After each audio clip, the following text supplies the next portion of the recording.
ఆదిత్య ఒక దగ్గర నిల్చొని ఇక ఫ్రెండ్స్ తో మాట్లాడుతూ ఉంటాడు. నువ్వు భలే మాట్లాడతావురా అని ఆదిత్య అంటుంటే, కానీ నువ్వు మాత్రం చీటర్ రా అని ఒక ఫ్రెండ్ అనగాని, ఎందుకురా అలా అన్నావు, మరి పెళ్ళైన తర్వాత నీకు ఫ్రెండ్స్ ఒక్కసారైనా గుర్తొచ్చారా అని అంటుంటే, ఇక మరో ఫ్రెండ్, నీది భార్య అసలే లాయర్ రా, అలా అన్నావంటే ఏదో ఒక కేసులో ఇరికిస్తుంది అని చెప్పి అంటుంటే, ఇక ఆదిత్య అలానే చూస్తూ ఉంటాడు. సరేరా, టైం అవుతుంది, మేము బయలుదేరుతాము అని ఫ్రెండ్ అంటుంటే, ఇంకాసేపు ఉండొచ్చు కదరా అని ఆదిత్య అనగాని, లేదురా, కొంచెం లేట్ అయినా సరే మా ఆవిడ నన్ను లోపలికి రానివ్వదు.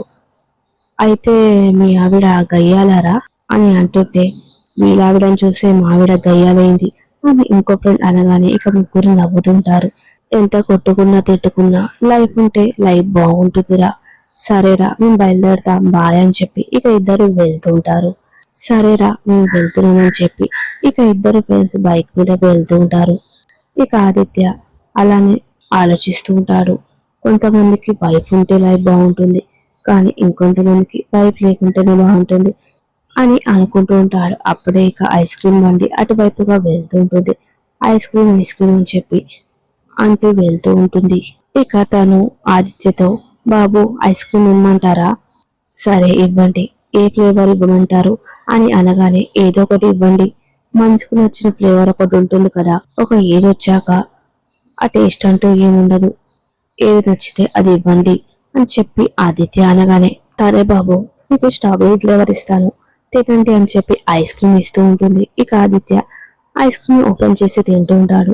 ఇక ఐస్ క్రీమ్ తినగానే తను డబ్బులు అని అడగగానే, సరే ఇప్పుడే ఇస్తాను అని చెప్పి ఇక ప్యాంట్ జేబులో చెక్ చేస్తూ ఉంటాడు. ఇక అందులో డబ్బు లేకపోవడంతో కారులోంచి డబ్బులు ఉన్నాయా లేవా అని చెప్పి డోర్ తీసి చూస్తూ ఉంటాడు. ఇక అక్కడ కూడా డబ్బులు కనిపించకపోవడంతో, ఏమైంది బాబు అని అనగానే, అది నేను పర్సు ఇంట్లోనే మర్చిపోయాను అని చెప్పగానే, పర్లేదు బాబు, క్యూఆర్ స్కాన్ చేయండి, నా దగ్గర స్కానర్ ఉంది అని చెప్పగానే, ఇక అది నేను ఫోన్ కూడా మర్చిపోయాను అని చెప్తుంటే, ఏంటి బాబు, డబ్బులు లేవు, ఫోన్ కూడా ఇంటి దగ్గర మర్చిపోయారు, ఐస్ క్రీమ్ కూడా తినేశారు, ఇప్పుడు ఎలా బాబు అని అనగానే, అది అని చెప్పి ఇక ఆదిత్య ఆలోచిస్తూ ఉంటాడు. సరే, ఒక పని చేయండి, మీరు ఎక్కడ ఉంటారో చెప్పండి, నేను ఇంటికి తీసుకొని ఇచ్చేస్తాను అని అనగానే, నేను రోజుకి ఒక చోటకి తిరిగేదాన్ని బాబు, ఎక్కడని వెతుకుతారు, నాకు డబ్బులు ఇప్పుడే కావాలి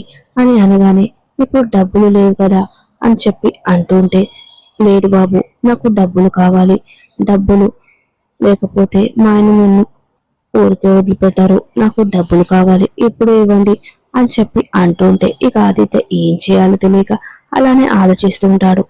ఈ కారు మీదే కదా బాబు, అవునండి నాదే, సరే ఒక పని చేయండి, నాతో రండి, మీకు డబ్బులు ఇస్తాను అని అనగానే, మరి బండి ఎవరిని ఎత్తుకుపోతారు కదా బాబు, మరి మీరు అంటున్నారు డబ్బులు కావాలని, నాతో రమ్మంటే రానంటున్నారు, ఇప్పుడు ఎలా, అవన్నీ నాకు తెలియదు బాబు, నాకైతే డబ్బులు కావాలి, మీరు ఏం చేస్తారో తెలియదు, నాకు ఇప్పుడు డబ్బులు కావాలి అని చెప్పి అనగానే, అప్పుడే ఒకసారిగా ఆనంది వచ్చి, ఇదిగో తీసుకో అని చెప్పి 50 రూపాయలు ఇస్తూ ఉంటుంది.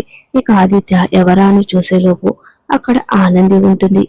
తీసుకో అని చెప్పి అనగానే, ఎవరమ్మా నువ్వు అని అంటుంటే, నీకు కావాల్సింది ఐస్ క్రీమ్ డబ్బులు కదా, ఇదిగో తీసుకో అని అనగానే, డబ్బులు ఇవ్వాల్సింది నేను, మీరు ఇస్తున్నారేంటి అని ఆదిత్య అనగానే, ఇప్పుడు మీ దగ్గర డబ్బులు లేవు కదా, అందుకే నేను ఇస్తున్నాను, ఈ అమ్మాయి చెప్పింది కూడా నిజమే, నాకు కావాల్సింది డబ్బే కదా, అవును ఈ మాట నిజమే అని అనగానే, తిన్నది నేనైతే డబ్బులు నేను కదా ఇవ్వాలి అని ఆదిత్య అనగానే, ఈ మాట కూడా నిజమే, తన దగ్గర ఇప్పుడు లేవు కదమ్మా, ఇప్పుడు నేను ఇస్తున్నాను, తీసుకోండి అనగానే, ఈ మాట కూడా నిజమే అని చెప్పి తను అంటుంటే, వద్దు, ఆ డబ్బులు తీసుకోవద్దు అని ఆదిత్య అనగానే, నువ్వేమో తీసుకో అంటున్నావు, అతనేమో తీసుకోవద్దు అంటున్నాడు, నీకు ఆ బాబు ఏమవుతాడమ్మా, పగ్గుటైనా చుట్టమా బంధువా చెప్పు అనగానే, ఇక ఆనంది ఆదిత్య వైపు చూస్తూ ఉంటుంది. ఇక ఏం చెప్పలేక, నీకైతే పైసలు కావాలి కదా, ముందైతే ఇవి తీసుకో అని అంటుంటే, ఇక ఆదిత్య, వద్దమ్మా, ఆ డబ్బులు తీసుకోవద్దు అని అనగానే, ఏంటి బాబు నువ్వైతే ఇవ్వవు కదా, ఈ అమ్మాయి ఇస్తుంది కదా, కళ దాకా వచ్చిన సాయాన్ని కాలదమ్ముకోవడం ఎందుకు, నాకైతే నా డబ్బులు కావాలి, నువ్వు ఇవ్వమ్మా అని చెప్పి రూపాయలు తీసుకుంటూ ఉంటుంది. తీసుకొని అక్కడి నుంచి వెళ్ళిపోతూ ఉంటుంది. ఇక ఇదంతా చూసిన ఆదిత్య, మిమ్మల్ని నేను డబ్బులు ఇవ్వమని అడిగానా, సాయం చేయమని అడిగానా అని అంటుంటే, అడగకుండా చేసేదాన్ని సాయం అన్నారు. నిన్నైతే మీరు ఐస్ క్రీమ్ తినండి కరిగిపోతుంది అని చెప్పగానే ఆదిత్య ఇక ఐస్ క్రీమ్ తింటూ ఉంటాడు. అది చూసిన ఆనంది ఇక హ్యాపీగా ఫీల్ అవుతూ ఉంటుంది. ఇక ఇదంతా కారు నుంచి సునంద చూస్తూ ఉంటుంది. ఇక కోపంగా ఆనంది వైపు చూస్తూ ఉంటుంది. ఇక మనసులో సునంద, ఆదిత్య ఏంటి ఆనందిని కలిశాడు, మళ్ళీ ఎందుకు కలిశాడు అని చెప్పి అనుకుంటూ ఉంటుంది. సరే డ్రైవర్ నువ్వు పోనివ్వు అని చెప్పి ఇక వెళ్తూ ఉంటుంది కారులో. ఇక ఆదిత్య ఐస్ క్రీమ్ తినేసి వెళ్తుంటే ఆనంది ఆదిత్య గారు అని చెప్పి పిలుస్తూ ఉంటుంది. మీకు ఒక కథ చెప్తాను వినండి. ఒక కుర్రాడు మౌంట్ ఎవరెస్ట్ ఎక్కాలనుకున్నాడు. కానీ కష్టం కదా, కానీ కష్టమైతే సాధించలేం కాబట్టి ఎలాగైనా సరే ఎక్కాలని ప్రయత్నించాడు. ఇక మౌంట్ ఎవరెస్ట్ ఎక్కాడు. మధ్యలో మంచు తుఫాను వచ్చింది. కానీ కింద పడిపోయాడు. కింద పడిపోతే మౌంట్ ఎవరెస్ట్ ఎక్కలేడు కాబట్టి మళ్ళీ ఆ మౌంట్ ఎవరెస్ట్ ఎక్కాలని చూశాడు. కష్టాలు దాటుకుంటూ బాధలు ఓర్చుకుంటూ మౌంట్ ఎవరెస్ట్ ఎక్కాడు. ఇప్పుడు పైకెక్కి ఆ పిల్లవాడు ఒకే ఒక మాట అన్నాడు, నేను గెలిచాను అని చెప్పి. ఇదంతా వింటున్న ఆదిత్య అలానే చూస్తుంటాడు. మన ప్రయాణం కూడా అటువంటిదే ఆదిత్య గారు. మనం ఎట్లా దూరం అయ్యాము అన్న ముచ్చట ఇష్టపెడితే మనం వ్యాపారంలో దగ్గరయ్యాము. ఇప్పుడు మనిద్దరం పార్ట్నర్స్, అదే బిజినెస్ పార్ట్నర్స్. నా మనసులో ఏం లేదు, మీ మనసులో ఏదైనా ఉంటే తీసేయండి. సమస్యలు కూడా ఐస్ క్రీమ్ లాంటివే, ఏం చేయకున్నా సరే అట్లా కరిగిపోతూ ఉంటాయి. గుడ్ నైట్ ఆదిత్య గారు అని చెప్పి ఆనంది అక్కడి నుంచి వెళ్తూ ఉంటుంది. ఇక ఆదిత్య కూడా కారులోకి కూర్చొని వెళ్ళబోతూ ఉంటాడు.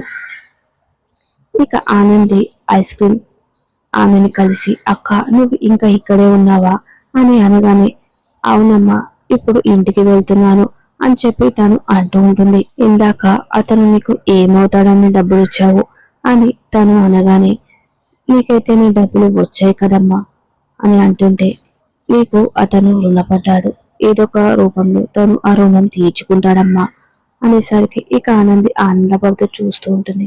శివయ్య ఎట్లా రాసుంటే గట్లా జరుగుతుంది అక్క, సరే అక్క నేను వెళ్తున్నాను అని చెప్పి ఆనంది వెళ్తూ ఉంటుంది. ఇక తను ఈ అమ్మాయిది ఎంత మంచి మనసు, ఇలాంటి మంచి మంచి ఉన్న వ్యక్తులకి ఏం కాకుండా ఆ దేవుడే కాపాడాలి అని చెప్పి దేవుడికి దండం పెడుతూ ఉంటుంది. ఇక ఇక్కడ సునంద ఆదిత్య ఆనందిని చూడడం గురించి ఆలోచిస్తూ ఉంటుంది. ఇక అక్కడికి శశికాంత్ వచ్చి, నువ్వు ఆదిత్య కోసం వెళ్ళావు కదా సునంద, ఆదిత్య కనిపించాడా అని అనగానే ఇక సునంద సీరియస్ గా కనిపించాడు, ఏడి ఎక్కడ అని చెప్పి అటు ఇటు శశికాంత్ చూస్తూ ఉంటే, తీసుకురాలేని స్థితిలో ఉన్నాడు. ఎవరితో ఉన్నాడు, ఎవరితో ఉంటే ఏంటి లేండి, మరి ఇప్పుడు నువ్వు ఏం ఆలోచిస్తున్నావు అని శశికాంత్ అనగానే, వాళ్ళిద్దరిని ఎలా విడగొట్టాలా అని చెప్పి ఆలోచిస్తున్నాను. ఎవరిద్దరిని? ఆదిత్యని ఆనందిని. చూడు సునంద, నువ్వు ఇప్పటికే ఒక తప్పు చేశావు, మరో తప్పు చేయకు అని అనేసరికి, నేను తప్పు కాదు సరైనది చేస్తున్నాను, వారిద్దరిని విడగొట్టడం న్యాయం కాదు, నేను న్యాయంగానే మాట్లాడుతున్నాను, వాళ్ళు అని చెప్పి వారిద్దరిని కలపొద్దు. ఆనందిది ఒక పంతం, ఏదో రకంగా గెలవాలని చెప్పి. కానీ ఆదిత్య అలా కాదు, చాలా సెన్సిటివ్. ఆనంది ఎన్ని తప్పులు చేసినా తను క్షమించుకుంటూ వచ్చాడు. ఆ రకంగా చూస్తే ఆనంది ఆదిత్య చేసిన దాన్ని కూడా ఎన్నోసార్లు ఏం చేయలేదంటావా? అలా ఆలోచిస్తే ఆదిత్యని ఆనంది కోసం చాలా చేశాడు. చాలా నిజాయితీగా ఉండాలి, కానీ తన వ్యక్తిగత స్వార్థం కోసం ఇదంతా చేసింది. తన వాళ్ళు హ్యాపీగా ఉంటే చాలనుకుంది. అలాంటి మనిషి నా కొడుకు పక్కన ఉంటే నాకు చాలా కోపంగా ఉంటుంది. అందుకే వాళ్ళని ఎంత విడదీయాలని చూసినా వాళ్ళు ఇంకా కలుస్తూనే ఉన్నారు. అందుకే ఏం చేయాలని చెప్పి ఆలోచిస్తున్నాను అని సునంద అనగానే, నువ్వు ఏం చేయలేవు సునంద, ఎందుకంటే భార్యాభర్తల బంధం అంత తేలిక తెగిపోదు. చూడు సునంద, తాలికి వేసిన ముడులు దారంతోనే ఉన్నాయి అనుకుంటున్నావు, కానీ వాటికి ఉన్న గ్యారంటీ లైఫ్ టైం ఉంటుంది. పెళ్లి చేసేటప్పుడు ఆశీర్వదించిన చేతులే జీవితాంతం కలిసి ఉండాలని కోరుకోవాలి, అంతేకాని ఇలా విడదీయాలని కోరుకోకూడదు. నువ్వు ఏం చేస్తున్నావో ఒక్కసారి ఆలోచించి సునంద అని చెప్పి శశికాంత్ అక్కడి నుంచి వెళ్ళిపోతూ ఉంటాడు. ఇక సునంద అలానే ఆలోచిస్తూ చూస్తూ ఉండిపోతుంది. ఇక ఇక్కడ సీను గబగబా ఇంటి నుంచి రెడీ అయి బయటికి వెళ్తూ, చిలకమ్మ నేను బయటికి వెళ్తున్నాను అని చెప్పి అనగానే ఇక అలీక్య, ఆగు సీను, నీ బాలకం చూస్తుంటే నువ్వు గ్యారేజ్ కి పోతున్నట్టు అనిపించడం లేదు. అవును చిలకమ్మ, నేను గ్యారేజ్ కి పోతలేను. మీడియా వాళ్ళకి ఫోన్ చేసింది అమ్మాడని ఆ సునందమ్మ అనుకుంటుంది, కానీ కాదు, మీడియా వాళ్ళకి ఫోన్ చేసింది అమ్మాడి కాదు అని చెప్పడానికే నేను వెళ్తున్నాను. అబ్బో, నువ్వు ఎంక్వైరీ చేయడానికి వెళ్తున్నావా? నువ్వు పెద్ద డిటెక్టివా? ఎంక్వైరీ చేసి సాక్ష్యాధారాలు నేర్పించి పెద్ద ఉద్ధరిస్తావా? అయినా నువ్వేమైనా సాఫ్ట్వేర్ ఇంజనీర్ అనుకుంటున్నావా, లేదా కోట్లు సంపాదించే బిజినెస్ మ్యాన్ అనుకుంటున్నావా? ఆఫ్టర్ ఆల్ ఒక మెకానిక్ వి అనగానే ఇక కోపంతో సీను చిలకమ్మ అని గట్టిగా అరవడంతో పద్మమ్మ సింహాద్రి ఇద్దరు అక్కడికి వస్తూ ఉంటారు.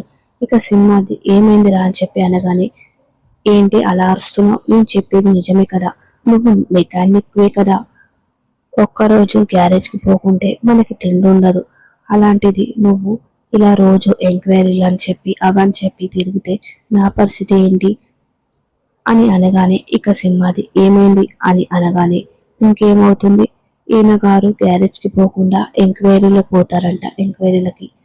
ఇక సింహాది ఏరా సీనుగా అదేక చెప్పింది నిజమేనా అని అంటుంటే, అవును మామ, ఆ కంపెనీలకు ఫోన్ చేసింది అమ్మాడు కాదని వేరే వాళ్ళని నిరూపించడానికి నేను వెళ్తున్నాను అని చెప్పి అనగానే, ఏంటా సీను, చెప్పనికి సులువుగానే ఉంటుంది, కానీ మన వల్ల అయితరారా ఇవన్నీ?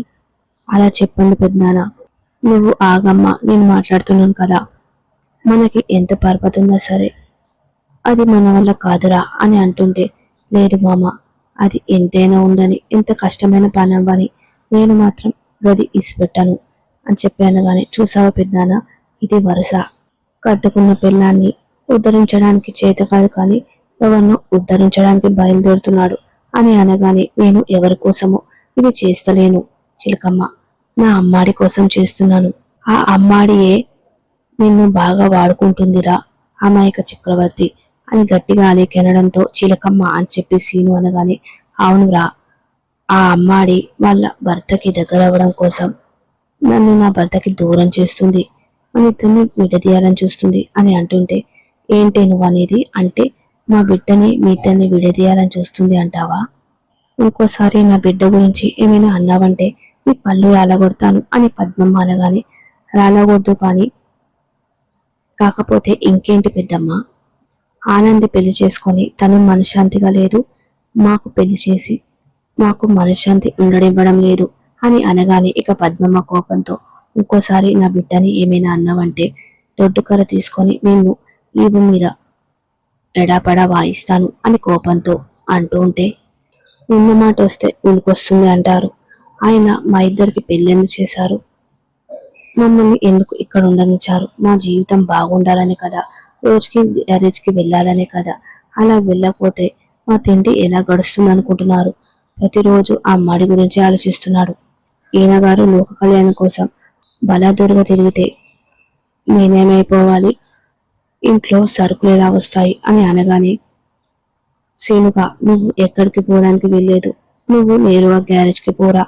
ఏంటి మామ, చిలకమ్మ మాటలేని నువ్వు కూడా గట్లనే అంటావు, ఇంకెలా మాట్లాడమంటావురా అని పద్మమ్మ అంటూ ఉంటే, నువ్వు నేరుగా గ్యారేజ్కి పోరా, ఇంకా ఎక్కడికి పోనవసరం లేదు, నువ్వు గ్యారేజ్కి పోరా అని అంటుంటే ఇక సీను, లేదు అత్త, నేను గ్యారేజ్కి పోను, నేను ఎవరి మాట వినను అని చెప్పి అనగానే, చూసావా ఇంకా అదే వరుస అని అనగానే, ఏ చిలకమ్మ, నువ్వు మనసులో ఏదో పెట్టుకొని ఏదో మాట్లాడుతున్నావు.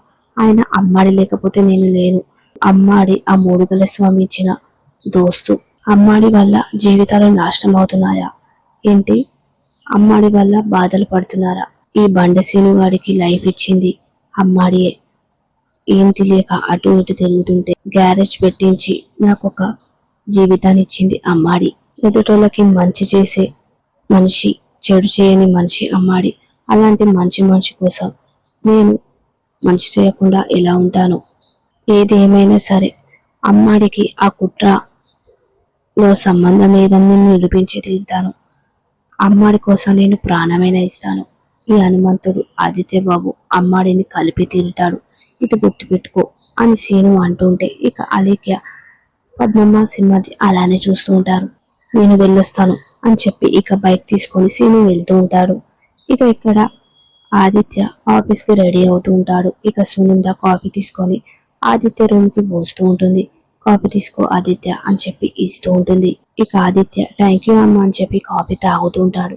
ఇవాళ ఏంటి అంత తొందరగా బయలుదేరుతున్నావు అని సునంద అడగగానే ఆఫీస్లో కొంచెం ఇంపార్టెంట్ వర్క్ ఉందమ్మా అని చెప్పి అనగానే అదేంట్రా అది నీ కళ్ళేంటి ఎర్రగా ఉన్నాయి?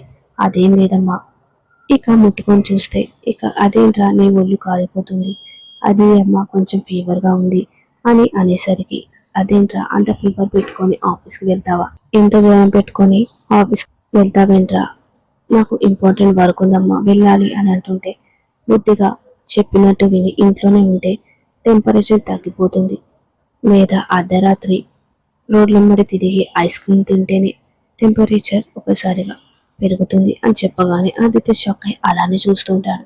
ఏంటి అలా చూస్తున్నావు? అమ్మని కదా కొన్ని అర్థమవుతాయి అని అనగానే ఇక మనసులో ఆదిత్య అంటే అమ్మ నన్ను రోడ్డు మీద చూసిందా అని అనుకుంటూ ఉంటాడు. ఇక ప్రోమోలో ఆనంది ఆదిత్య దగ్గరికి వచ్చి మిమ్మల్ని చూస్తుంటే చాలా వీక్ గా ఉన్నారు, మీకు ఫీవరిష్ గా ఉన్నట్టుంది, మీరు వెళ్ళి రెస్ట్ తీసుకోండి అని అనగానే ఇక్కడ ఇంత వర్క్ పెట్టుకొని నేను ఎలా రెస్ట్ తీసుకోవాలి అని అంటుంటే మీకు హెల్త్ బాగాలేదు కదా, అయినా పర్లేదు నేను వర్క్ చేసుకుంటాను అని చెప్పి ఆదిత్య అనగానే సరే ఆదిత్య గారు నేను ఎప్పుడే వస్తాను అని చెప్పి ఇక సూప్ తీసుకొని వస్తూ ఉంటుంది. ఇదిగోండి ఇది తాగండి, ఇది తాగితే హైజీన్ గా మీకు ఇప్పుడే ఇన్స్టెంట్ గా ఎనర్జీ వస్తుంది, మీ బాడీ త్వరగా హీల్ అవుతుంది, ఒక్కసారి ఇది తాగి చూడండి. ఇక ఆదిత్య దాన్ని తీసుకొని తాగుతూ ఉంటాడు. ఇక ఇక్కడ జీవన జీవన అలేఖ్య ఇద్దరు అదంతా చూసి ఇప్పుడు నీకు ఆదిత్య కావాలంటే నువ్వు ఒక పని చెయ్యి అని అనగానే ఏంటని అని అంటుంటే ఇక జీవన ప్లాన్ అంతా చెప్తూ ఉంటుంది. మరి జీవన ఏం ప్లాన్ చెప్పింది అనేది నెక్స్ట్ ఎపిసోడ్ లో చూద్దాం. నచ్చితే లైక్ చేయండి.